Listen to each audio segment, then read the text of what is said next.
welcome to the channel. I'm Jake and I'm happy you tuned into the video today. In this video, I'm going to talk a little bit about flint and steel. So, I'm just going to go ahead and jump right into it right here. So first things first, I'll go ahead and move things here. I want to get this out. Now, this is my flint and steel set here. And if I get it out, there is my steel. And here is a flint. And for this video, I'm going to use that one right there. Use my new one. I haven't used this one yet. I've been using that one. But I'm going to go ahead and use a new one. So, first things first. The most common use for flint and steel is to light char cloth. And charred cloth is just a natural fabric material, often cotton, that has been charred and turned into charcoal, basically, right? It's been burned in an anaerobic environment so that there is no oxygen present, which turns the material into carbon. It's essentially what happens. All right, so char cloth then is the most common use. So I'm going to show first the method to light char cloth, right? And that is by making sparks like so. And for this, the stone, the flint, chert, quartz, whatever you're using, is held stationary in your non-dominant hand. Steel is held in your dominant hand, and for me, that's my right hand. And I'm just going to hit that real light with sort of glancing, arcing blows. If you notice the shape that striker is making as it hits that stone, it's rather circular, right? And I'm not hitting it, right? If I hit it real hard, it might make a spark, it might also break my rock, right? So I want to do it nice and easy. And if you've got a good sharp edge on your stone and a nice steel, you shouldn't have any issues making plenty of sparks. And hopefully those are showing up on camera, getting sparks on pretty much every strike there. Alright, so that's the first method. And now, go ahead and get out a piece of char cloth here out of this tin. This is my charring tin, which has some other things in it. This is another steel that I sometimes use. It's the SE fire steel. Most of the time I tend to just use that for friction fire, as it has a little divot in the center that makes a pretty good bearing block. So I'm going to get a piece of this here. And I want to make sure that there are nice, fluffy, frayed edges on the side there. You know how this edge where it's folded is nice and smooth, and this is kind of rough and jagged. I want that, because I want those very fine fibers to catch the spark. Because that's the smallest material, it will ignite first. So I'm going to place that right there just like so, right up against the edge, almost touching but not quite touching the edge that I'm going to strike with the steel. If it hangs over too far, I'll just hit that and kind of just break it, and it'll just fall apart. Too far back, and I've got to make extra sparks, essentially, to make sure that they can make that distance back onto the stone. So I'm going to get that right up against the edge there. Oh, missed. Throw a few sparks here. Oh, there we go. There's one right there. That one caught. And if you notice, nice glowing orange color there. And that is now ignited. Now, I mentioned that char cloth is the most common use. I'm trying to put that out. 1 second. There we go. That's out. Now I can put that away. Save that for later. Now then, okay. Char cloth is pretty much the most common material to ignite with flint and steel. And I mentioned that one first because I've seen in movies and TV shows and all kinds of things where people will put the charred cloth underneath the stone and strike downward. Counterintuitive to me, because when you strike down this way, that stone is dragging pieces of steel off of the striker and forcing them up, right? So then they have to go up and fall down in order to catch that char cloth, right? So placing it on top, sparks have very little distance to travel. They stay nice and hot until they touch that char cloth, right? So, char cloth on top. Now then, the next material here is natural charred material, and that could be any number of things, but this that I have is made from punk wood, and punk wood, actually this log has some punk wood on it. Let's get a little piece thing. Here we go. Excellent.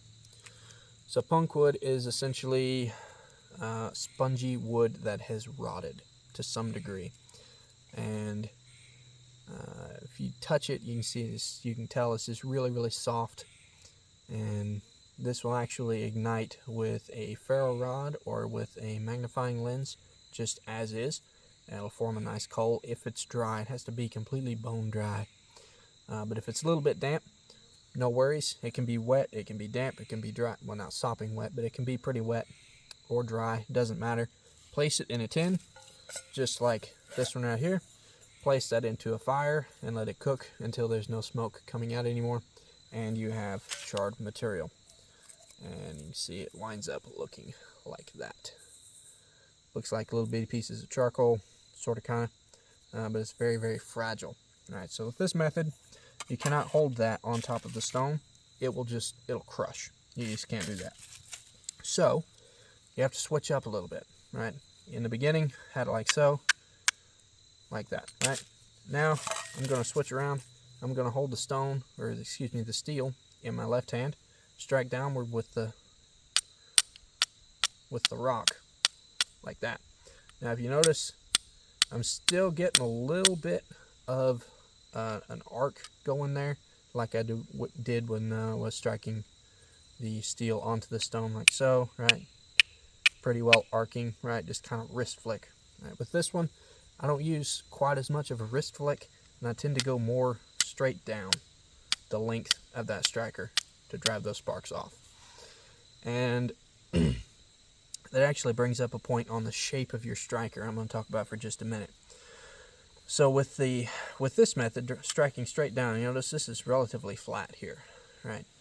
It's a pretty straight line, and that works really well for striking downward with a stone into a tin, as I'm about to do here. However, a lot of strikers tend to be more curved, and this is an exaggeration here, but if you imagine that right there might be your striking surface on different types of steels.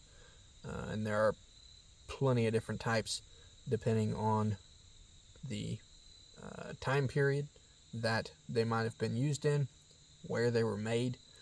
For instance, here in the US, Germany, Austria, Sweden, Finland, Norway, they might have different shapes, different ornamentations, all kinds of things. That's a whole nother video in itself. But this one's relatively straight, works well for that striking straight down because it's more of a shearing action, right? I'm going this way. The other ones, the ones that are more curved, work exceptionally well for doing the wrist flick arc motion, like so. Because if you notice this, I'm really only getting kind of the top half to top third of that striker in contact right there. With a curved one, especially with enough practice, it just kind of follows, and you can get the whole surface in that arcing motion, and you can get a lot of sparks generated with that rounded edge. Now, if you take that kind of striker and go to do this, it doesn't work nearly as well because you only have a very small surface to strike directly downward in order to get those sparks to come off. Right here, I'm using almost all of that striker surface to get lots and lots of sparks. Right, so both can be used both ways, but they each have their own benefits when it comes to different types of material. Now, you could take this out and lay it on something. Like I could lay this on this rock over here and use it that way. But I tend to just leave that in the tin and strike sparks down into it. Then once I get one lit, I'll just reach in there and get it, and that way I don't have to try to hit one specific point. I can just shower sparks into the tin and be good to go. So hopefully this will light. I haven't used it in quite some time. I'm going to move this second. Oh, hey, I got one. And of course, that's a little bitty one. I haven't used this in quite some time, so I wasn't entirely certain how well this would work. And I have one lit down inside there. I don't know if you'll be able to see it in there. Sort of orange. But I'm going to light this one so I can... There we go. You can see it is actually ignited there. And so then that is incredibly hot. That's actually feels kind of nice because it's a little bit chilly. Now I'm just going to put that on there. And that will extinguish because there's no oxygen in there now. But anyhow, what was I saying? Yeah, so I could put one here, but that's a very small spot to hit. So I strike into the tin and then pull one out. And what I was going to say after that was I wasn't sure if this would work because I haven't used it in quite some time, and this will accumulate moisture, but that does not mean that it is bad.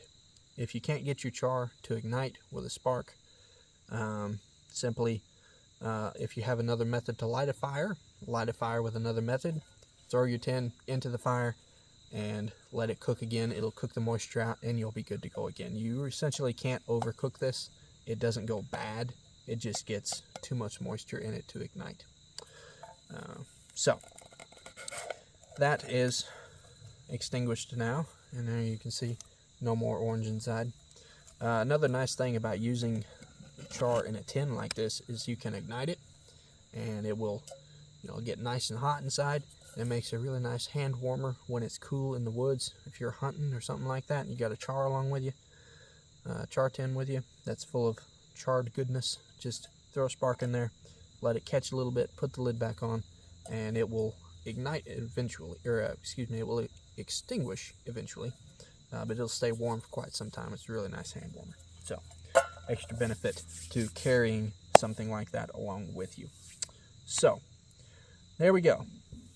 There are a couple of methods to use your flint and steel depending on the type of material you have along with you.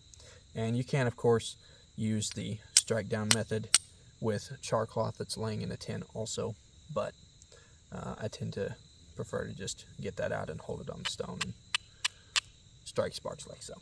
But anyhow, there we go. Flint and steel, a couple of methods, a couple of sources of spark catching material, and in future videos I will go into a little bit more detail on char, making char, collecting the material to make it, and also some other alternatives for your steel.